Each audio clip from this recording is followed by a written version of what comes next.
Hola, bienvenido. Ahora seguimos con nuestro estudio de la carta a los Hebreos y la aplicación práctica que encontramos en Hebreos 13.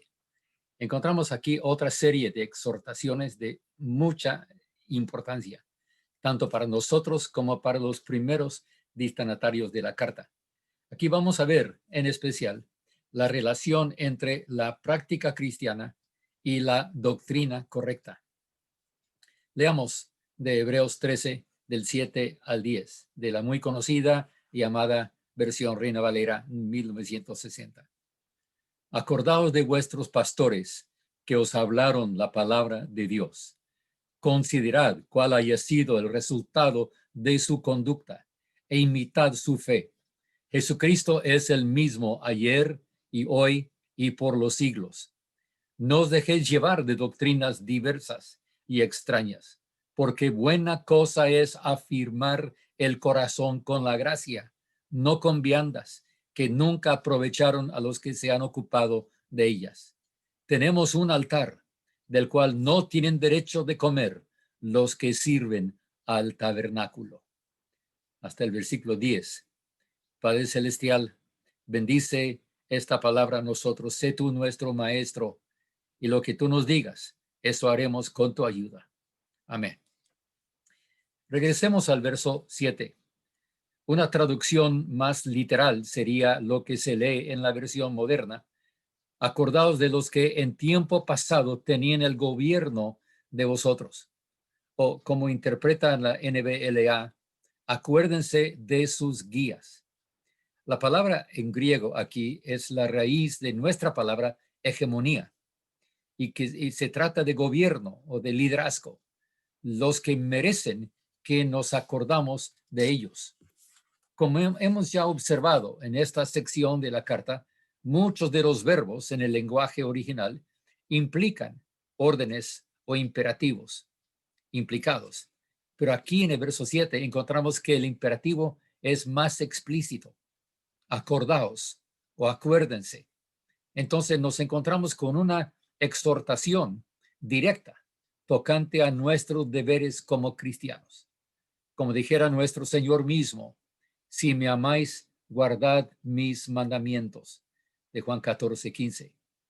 El comentarista británico Matthew Henry, otra vez, nos ayuda a analizar estas declaraciones para poder acatar bien nuestros deberes como cristianos. Y él comienza diciendo que esta es la nueva exhortación, lo que los cristianos deben sentir y hacer para con sus ministros, tanto los que ya han muerto como los que aún viven. Primeramente a los muertos, dice, acuérdense de aquellos que han tenido dominio sobre ustedes. Aquí se observan dos cosas. ¿Quiénes son estos guías y qué se les debe? En primer lugar, encontramos la descripción de los líderes. Eran los que tenían dominio sobre ellos, sus mismos guías y gobernadores, que les habían hablado la palabra de Dios. Por eso creo es la interpretación pastores.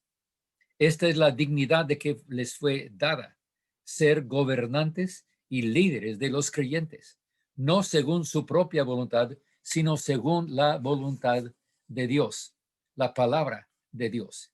Y demostraron este carácter con un deber adecuado, no gobernando a distancia ni por otros delegados, sino con presencia e instrucción personal, según la palabra de Dios.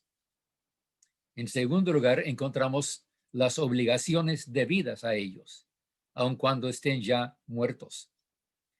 Dice, acuérdense de ellos, su prédica, sus oraciones, sus consejos privados, su ejemplo.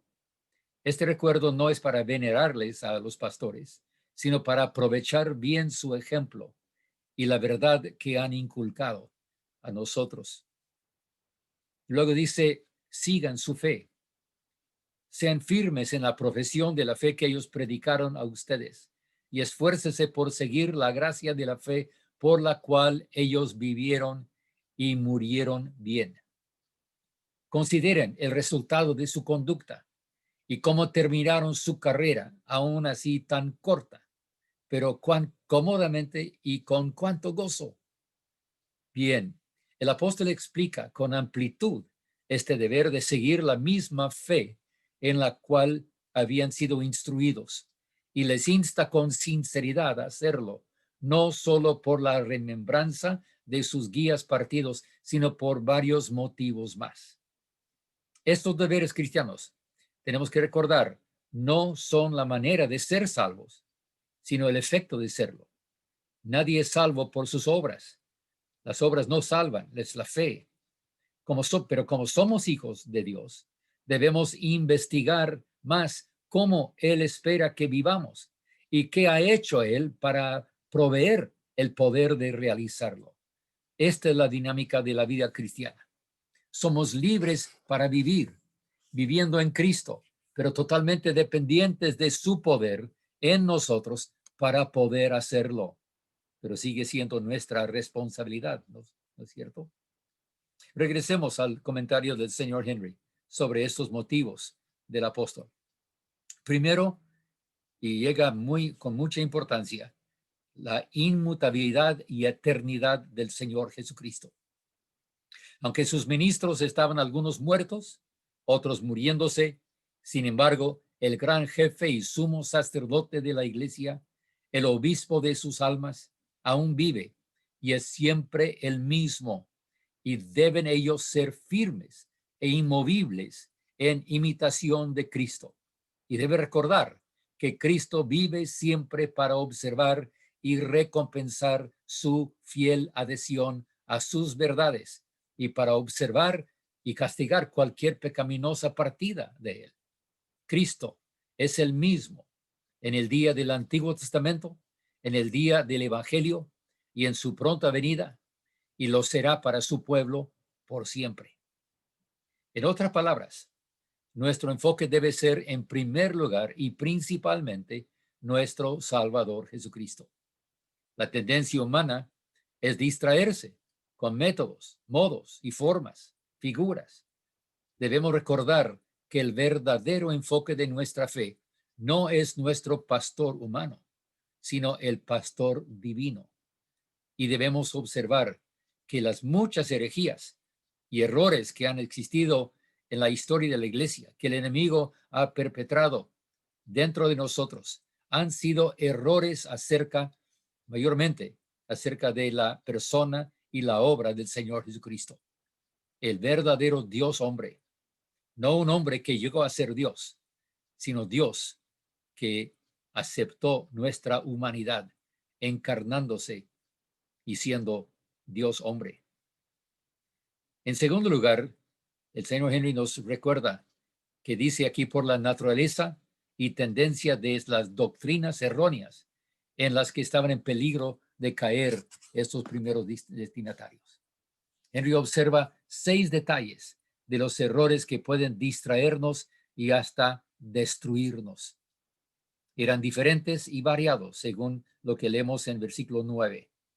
Diferente de lo que habían recibido de sus antiguos maestros fieles e inconsistentes con ellos mismos.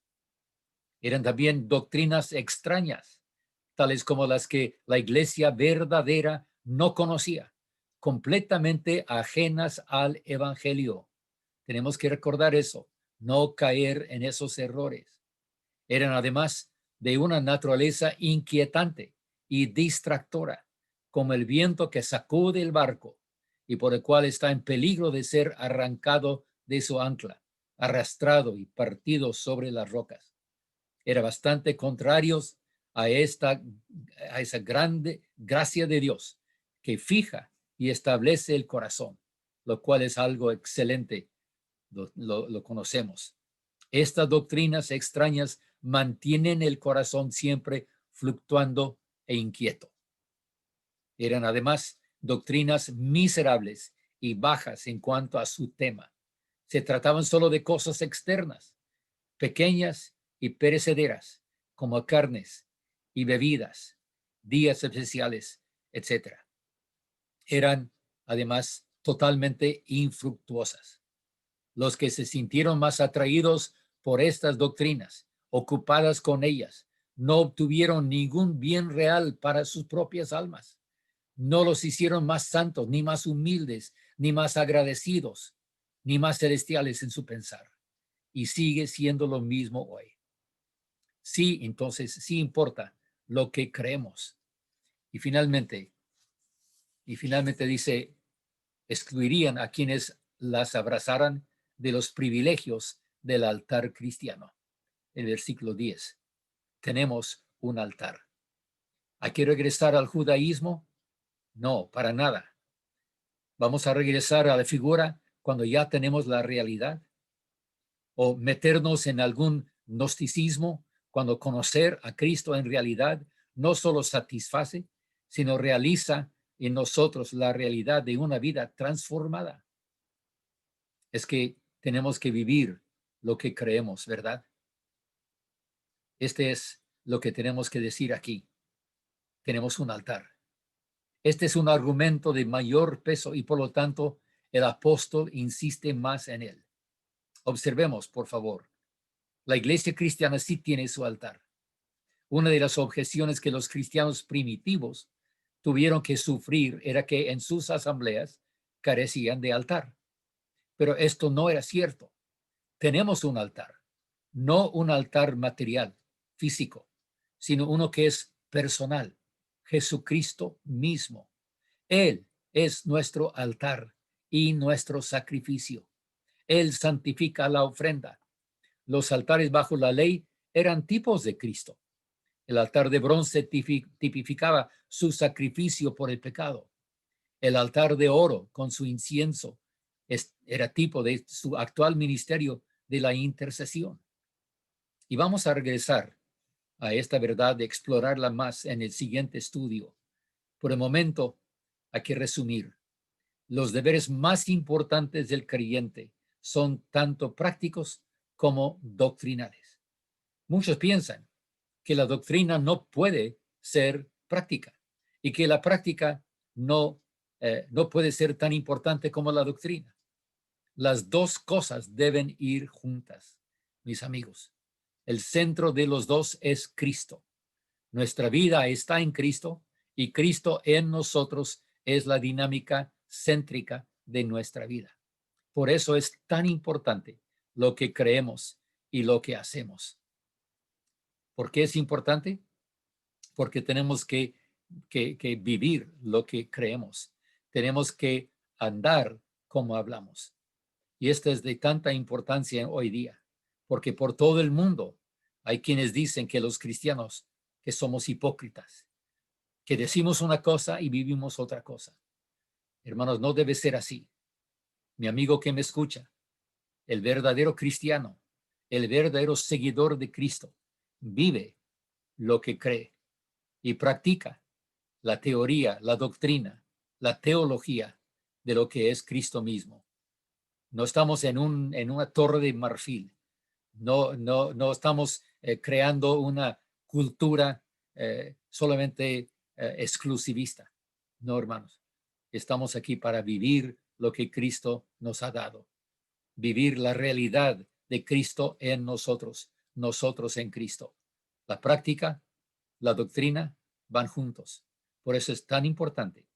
Y en la próxima sesión vamos a indagar más sobre este tema de que tenemos un altar. Hasta entonces, gracias, Padre. Gracias, Padre, por lo que nos has enseñado. Gracias porque Cristo es el mismo ayer, hoy y siempre. Gracias que podemos nosotros estar satisfechos, llenos de tu Santo Espíritu y vivir lo que tú nos has provisto en nuestra vida. Ayúdanos a serte fiel, a cumplir con nuestro deber como debemos. En el nombre de Cristo lo pedimos. Amén. Amén.